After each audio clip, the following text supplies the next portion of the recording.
Je travaille à la Maison de Grigny, dans le Rhône. Dans la Maison de Grigny est un espace public numérique sur une partie de son activité.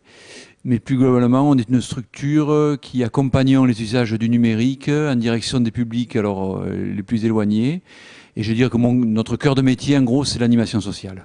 L'idée, c'était de dire voilà, comment on fait pour que les gens s'emparent, on va dire, des nouvelles technologies, comme on le disait, pour éviter de rajouter une nouvelle fracture à la fracture sociale qui existait déjà, quoi.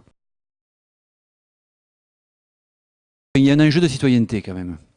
Je veux dire, au départ, c'est quand même ça qui nous intéresse, c'est de se dire comment on fait en sorte que l'arrivée du numérique, au lieu de favoriser encore le fait qu'il y ait des gens qui restent sur le bord du chemin au niveau de la société, au contraire, sont un levier pour leur permettre de se réapproprier les espaces publics, se réapproprier effectivement les espaces d'expression, et qu'on puisse arriver à faire en sorte que la société, on va dire quelque part, elle raccroche les wagons, en tout cas sur des publics stigmatisés aujourd'hui. On est sur l'expression citoyenne, quoi, se disant aujourd'hui. Le numérique au service de l'expression citoyenne.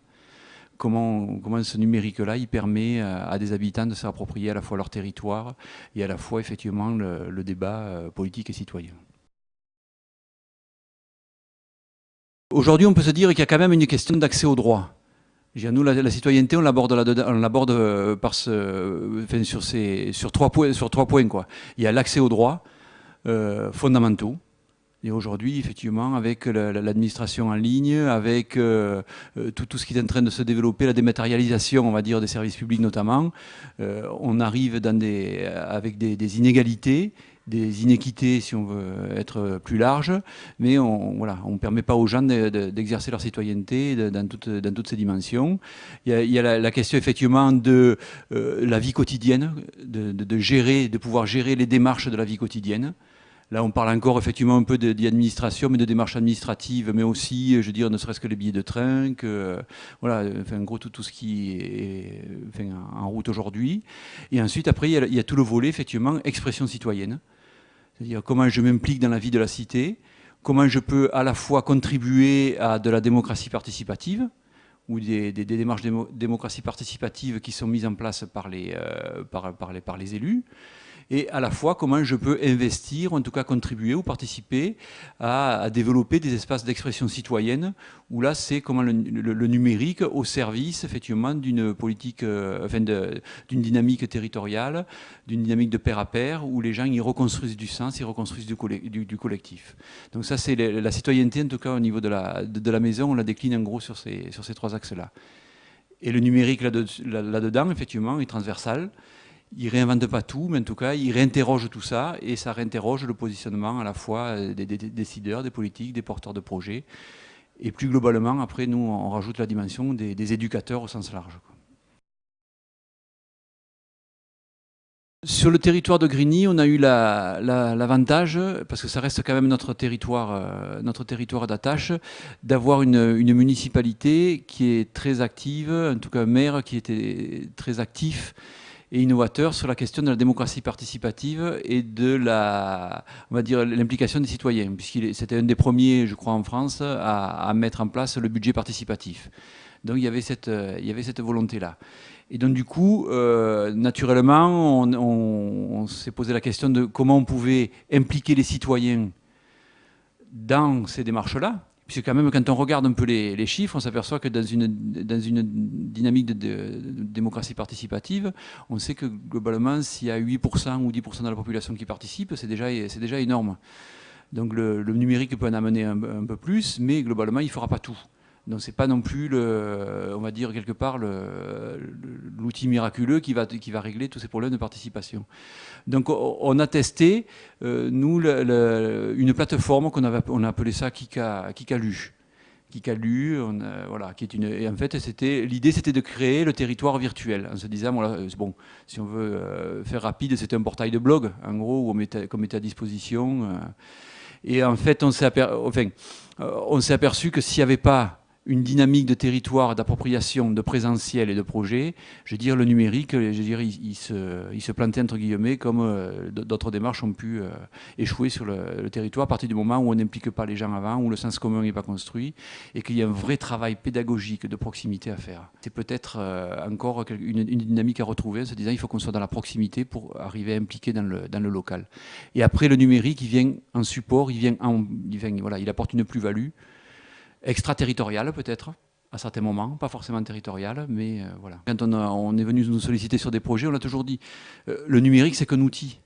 Même si avec le recul, on a évolué dans le discours en se disant, ouais, malgré tout, entre il y a 10 ans et maintenant, on peut se dire c'est un outil, oui, mais pas comme les autres quand même. Mais quand même, je dirais à un moment donné, il est bien au service de projet, il est bien au service de valeurs, il est bien, et c'est tout ça qui a besoin de travailler.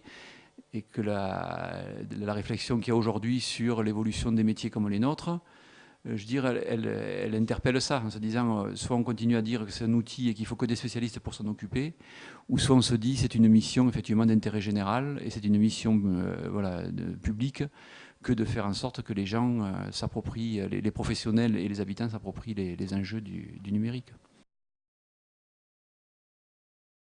Le territoire est en transition vis-à-vis du numérique, mais vis-à-vis de ce que provoque le numérique, on peut se dire, puisque ça bouscule tout, en fait. Et que globalement, à l'heure actuelle, le domaine dans lequel on a le plus de mal à agir, ou en tout cas à comprendre et à agir, on va dire, on va rester là-dessus, c'est effectivement la question de la gouvernance. Et qu'aujourd'hui, le numérique, il interpelle la gouvernance à la fois dans les organisations, mais à la fois sur les territoires, dans la relation au pouvoir, aux élus, et que ça, à un moment donné, là, on est dans un vrai enjeu d'acculturation, on va dire, des territoires, pour arriver à reconstruire derrière, avec un numérique qui permet l'implication, qui permet effectivement de redémarrer sur non pas un modèle pyramidal, ou en tout cas où il y en a qui décident pour ceux qui suivent, mais on connaît bien dans une logique effectivement transversale, voilà, qu'on arrive à redonner en tout cas une nouvelle dynamique sur les territoires par rapport à ça, quoi. C'est comment on arrive enfin. Alors pour ça, nous, enfin, on est issus de l'éducation populaire et en gros, voilà, bon, on va pas se renier, au contraire, on en est fiers. Mais je veux dire, c'est comment on permet effectivement d'aller vers l'émancipation de l'individu, y contribuer, et comment on permet aux gens d'être associés dans les décisions qui les concernent. Et c'est vrai que les conseils de quartier, il y a plein de dispositifs qui ont été faits, mais comme on dit, ils sont réservés souvent à une élite, aux gens qui sont, quoi qu'il arrive, ils auraient parlé. Mais par contre, les gens qui sont un peu plus éloignés, qui n'osent pas prendre la parole, etc., on se dit que le numérique, il peut jouer, effectivement, être levier par rapport à ça. Les médias citoyens, je trouve qu'effectivement, quand on parle de... Alors, c'est peut-être réducteur, moi, en tout cas, la porte d'entrée que j'ai, mais en tout cas, moi, la porte d'entrée qui m'intéresse là-dedans, elle est assez pédagogique, c'est de se dire, voilà, comment on redonne l'esprit critique, ou comment on arrive à retravailler sur comment est construite l'information, par qui elle remonte, comment elle peut être interprétée de façon différente. Je veux dire, pour moi, il y a l'implication des citoyens dans cette dynamique-là, mais surtout dans le paysage général des médias. Je veux dire, c'est alors pas une alternative, j'aime pas ce mot alternative, mais en tout cas, c'est un contrepoids, c'est reconstruire un rapport de force, c'est, voilà, moi, la porte d'entrée qu'on a, nous, moi, en tout cas, que j'ai, je peux pas parler non plus au nom de, mais que j'ai, c'est plus par rapport à ça, en se disant, voilà, quand on travaille au quotidien avec des populations, c'est la montrer qu'il est possible, effectivement, de s'exprimer, qu'il est possible de produire de l'information, d'être crédible, d'être entendu, et pour moi, le média citoyen, il encourage à ça.